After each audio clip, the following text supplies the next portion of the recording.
आम आदमी पार्टी के राज्यसभा सांसद राघव चड्ढा से उनका वक्त छीन लिया गया और उनकी जो deputy leader of Rajya Sabha from आम आदमी पार्टी की कुर्सी थी वो भी छीन ली गई। इस पूरे मुद्दे को लेकर आज हर तरफ चर्चा हो रही है, हर तरफ बहस हो रही है। लेकिन एक बात जो शायद आपने कहीं नहीं सुनी होगी और एक ऐसा कनेक्शन जो आपने अब तक सोचा भी नहीं होगा, वो मैं आपको बताऊंगा एबीसी हिंदी पर। कुछ दिनों पहले की बात है जब स्पीकर ओम बिरला के खिलाफ इम्पीचमेंट लेकर आई थी कांग्रेस, प्रस्ताव पूरा लेकर आई थी और इस पर चर्चा जब हो रही थी तो कांग्रेस के द्वारा एक आरोप बार बार लगाया जा रहा था, जिसका बाद में गृह मंत्री अमित शाह ने जवाब भी दिया था। और आरोप यह था कि राहुल गांधी कहते थे कि विपक्ष की आवाज को स्पीकर के द्वारा दबाया जा रहा है और जब भी विपक्ष बोलता है या विपक्ष के नेता के तौर पर राहुल गांधी बोलते हैं, एलओपी बोलते हैं, तो उनका माइक बंद कर दिया जाता है ताकि उनकी आवाज, देश की जो आवाज है, वो लोकसभा के जरिए बाहर ना आ सके। यह आरोप लगाया गया। यह भी आरोप लगाया गया कि विपक्ष के स्पीकर को बोलने का वक्त नहीं दिया जाता है, विपक्ष के नेताओं से बोलने का मौका नहीं दिया जाता है। यह भी आरोप लगाए गए। आरोप तो ये तक लगा दिए गए कि कैमरे पर विपक्ष के नेता को कम दिखाया जाता है और प्रधानमंत्री को ज्यादा दिखाया जाता है, सत्ता पक्ष को ज्यादा दिखाया जाता है। तमाम आरोप लगे थे। राहुल गांधी बार बार इन मुद्दों को उठा रहे थे, आज भी वो उठाते हैं। जब भी लोकसभा में वो कुछ उल जलूल मुद्दे लेकर जाते हैं और लोकसभा स्पीकर उन्हें बोलने से मना कर देते हैं तो वो कहते हैं कि माइक बंद कर दिया गया।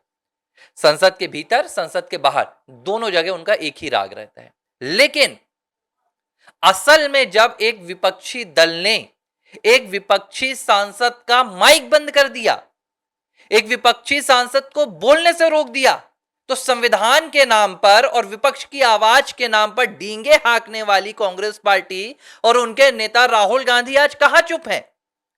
क्या राहुल गांधी और कांग्रेस पार्टी को यह नजर नहीं आ रहा कि आम आदमी पार्टी के साथ क्या हुआ, राघव चड्ढा के साथ क्या हुआ? राहुल गांधी आज क्यों मुद्दा नहीं उठा रहे कि राघव चड्ढा का माइक केजरीवाल ने बंद कर दिया, राघव चड्ढा का माइक आम आदमी पार्टी ने बंद कर दिया?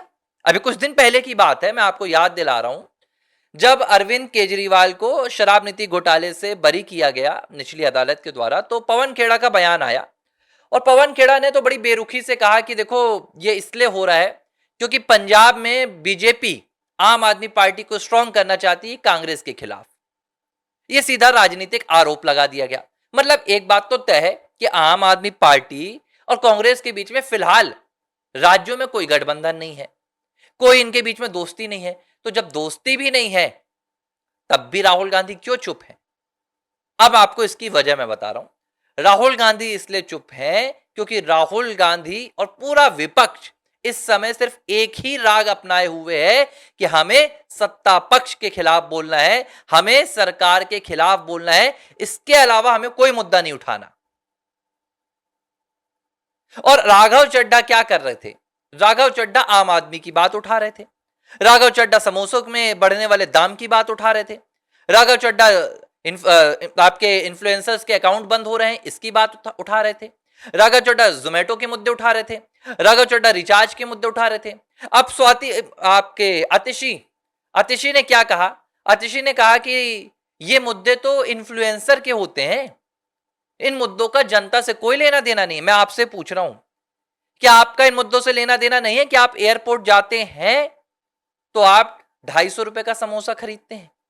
क्या आपका इन मुद्दों से कोई लेना देना नहीं है कि आपको 12 महीने में 13 महीने का रिचार्ज करवाना होता है? देखो, मैंने कभी ना राघव चड्ढा की तारीफ नहीं की इन मुद्दों को लेकर, ठीक है, वो जनता के मुद्दे उठा रहे थे, लेकिन मुझे पता है कि इन मुद्दों पर बहुत कुछ होना नहीं है। लेकिन फिर भी उन्होंने जो मुद्दे उठाए, जनता को यह तसल्ली हुई, जनता का जो मन है वो शांत हुआ कि कोई एक सांसद है जो सिर्फ जनता के मुद्दे उठा रहा है और संसद जो जनता की जगह है, जहां जनता के मुद्दे उठाने चाहिए जनप्रतिनिधि बनकर, वहां पर राजनीति नहीं कर रहा है।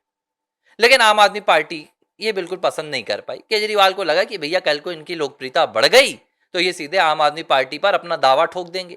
ये खेल चल ही रहा है पंजाब में भगवंत मान के साथ। लेकिन जब वक्त छीना गया, जब कहा केजरीवाल ने कि अब राघव चड्ढा का वक्त छीन लो, इन्हें बोलने का मौका मत दो, तो सबसे पहला सवाल उठा क्या राहुल गांधी इस पर अब सामने नहीं आएंगे? क्या राहुल गांधी आकर नहीं कहेंगे कि विपक्ष के एक सांसद का वक्त छीन लिया गया, उनका माइक बंद कर दिया गया? यही है दोहरी राजनीति राहुल गांधी की।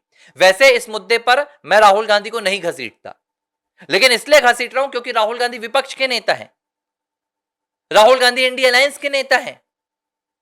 तो यह जिम्मेदारी भी राहुल गांधी की होती है कि अगर विपक्ष में किसी के साथ कहीं ना कहीं भेदभाव हो रहा है, विपक्ष में किसी की आवाज दबाई जा रही है, तो उसके खिलाफ भी उठें, आवाज उठाएं, उसके खिलाफ भी बोलें। लेकिन राहुल ये कर नहीं पाएंगे क्योंकि राहुल को एक ही राग है, प्रधानमंत्री मोदी के खिलाफ बोलना है, देश के खिलाफ बोलना है, लोकतंत्र के खिलाफ बोलना है। अब आपको एक बात समझ में आएगी, ये सारे नेता विपक्ष के दरअसल ये जनता की राजनीति छोड़ चुके हैं। इन्हें किसी विदेशी ताकत ने एक गाइडलाइन दे दी है, और गाइडलाइन क्या कहती है कि आपको किसी भी हाल में इस सरकार को कमजोर करना है और कमजोर करके रखना है। आप देश की जनता को कभी भी यह महसूस मत होने देना कि यह सरकार मजबूत है। और इसी पूरे मिशन पर करीब 12 सालों से ये तमाम विपक्षी दल लगे हैं। मतलब ये तो एक बहुत बड़ा मुद्दा हो गया ना कि विपक्ष के एक सांसद का समय इसलिए छीन लिया गया क्योंकि वो सत्ता पक्ष के खिलाफ नहीं बोल रहा था। सीधी सी एक ही बात है भाई, आज तक राघव चड्ढा ने आम आदमी पार्टी के खिलाफ नहीं बोला था, आज तक राघव चड्ढा ने विपक्ष के खिलाफ नहीं बोला, उन्होंने कोई ऐसा बयान नहीं दिया कि विपक्ष को नुकसान हो, लेकिन उन्होंने विपक्ष के राग पे अपना राग नहीं अलापा। विपक्ष कहता है कि प्रधानमंत्री नरेंद्र मोदी एप्स्टीन फाइल में थे, तो राघव चड्ढा को भी कहना था। विपक्ष कहता है कि लोकतंत्र खतरे में है, तो राघव चड्ढा को कहना था। और एक बात और, राघव चड्ढा ने पहलगाम के वक्त भी भारत सरकार का साथ दिया था। राघव चड्ढा ने कहा था कि हम आतंकियों को नहीं छोड़ेंगे, और ये वो पल था जिसके बाद अरविंद केजरीवाल की आंखों में राघव चड्ढा चढ़ गए थे। कितना इंतजार करते। जब मौका मिला राघव चड्ढा को, अरविंद केजरीवाल को, कि अब राघव चड्ढा को साइडलाइन कर देना चाहिए, उन्होंने तपाक से कर दिया। लेकिन इस पूरे मुद्दे पर अब तक कांग्रेस पार्टी की ओर से कोई बयान नहीं आया है। बयान इसलिए नहीं आ रहा है क्योंकि ये पूरा मुद्दा विपक्ष के लिए एक बहुत बड़ा संकट बन सकता है। कैसे बन सकता है? देखो, विपक्ष एक ऐसी राजनीति कर रहा है जो नकारात्मक राजनीति है। विपक्ष के पास जनता का कोई मुद्दा नहीं है, और एक विपक्ष का सांसद जनता के मुद्दे उठा रहा है, तो कल को लोग कहेंगे कि कांग्रेस ऐसा क्यों नहीं कर रही है, आम आदमी पार्टी के तमाम ऐसे विधायक सांसद क्यों नहीं कर रहे हैं, समाजवादी पार्टी ऐसी राजनीति क्यों नहीं कर रही है। तो ये विपक्ष के लिए संकट खड़ा हो जाएगा। एक नई राजनीतिक यहां पर दिशा बन रही है, तो इस दिशा को कुचलना होगा। और ऐसा नहीं है कि राघव चड्ढा बस ऐसे मुद्दे उठाते हैं। मैं आपको याद दिलाऊंगा कि भारतीय जनता पार्टी के भी कई सांसद इस तरह के मुद्दे उठाते रहते हैं। जनता से जुड़े मुद्दे उठाए जाते हैं, देश की संसद में सरकार के खिलाफ भी मुद्दे चले जाते हैं, तब भी उठाए जाते हैं। लेकिन इस तरह की राजनीति को देश की संसद में बढ़ने नहीं देना चाहता है विपक्ष। अब मुझे लगता है कि उन लोगों को सवाल पूछना चाहिए राहुल से कि क्या राघव चड्ढा के माइक बंद होने पर आम आदमी पार्टी के खिलाफ संसद परिसर के बाहर राहुल, सोनिया और प्रियंका धरना करेंगे, या 10 जनपद में बैठकर बस मौज मनाएंगे कि अच्छा हुआ जनता के मुद्दों पर बोलने वाले एक सांसद को अब समय नहीं मिलेगा। एबीसी हिंदी खबर बस नहीं दिखाता है, एबीसी हिंदी मुद्दे उठाता है। एबीसी हिंदी वो बातें करता है जो आपको कहीं सुनने के लिए नहीं मिलती है, इसलिए यहां पर आपको सबसे अलग बातें मिलती। कई बार मैंने देखा मेरे साथी कमेंट करते हैं कि भाई आप जो बातें बोलते हैं वो नेशनल मीडिया पर नजर क्यों नहीं आती। देखिए, नेशनल मीडिया के साथ हमारा कोई कॉन्ट्रैक्ट नहीं है कि हम जो बातें बोले नेशनल मीडिया भी वो बातें उठाए। हम वो बातें उठाते हैं जो देश की जनता से जुड़ी हुई है, जो राष्ट्र की सुरक्षा से जुड़ी हुई है, जो लोकतंत्र से जुड़ी हुई है। उसमें हमें व्यूज मिले, उसमें हमें फायदा मिले, हमें कोई मतलब नहीं है। हमारा सिर्फ एक निश्चय है, हमारा सिर्फ एक दृढ़ निश्चय है कि हम हर उस मुद्दे पर बोलेंगे जिस मुद्दे पर आप सुनना चाहते हैं, क्योंकि ये एबीसी हिंदी आपका चैनल है, किसी की बपौती नहीं है। एबीसी हिंदी न्यूज, आज ही जुड़िए हर खबर के साथ।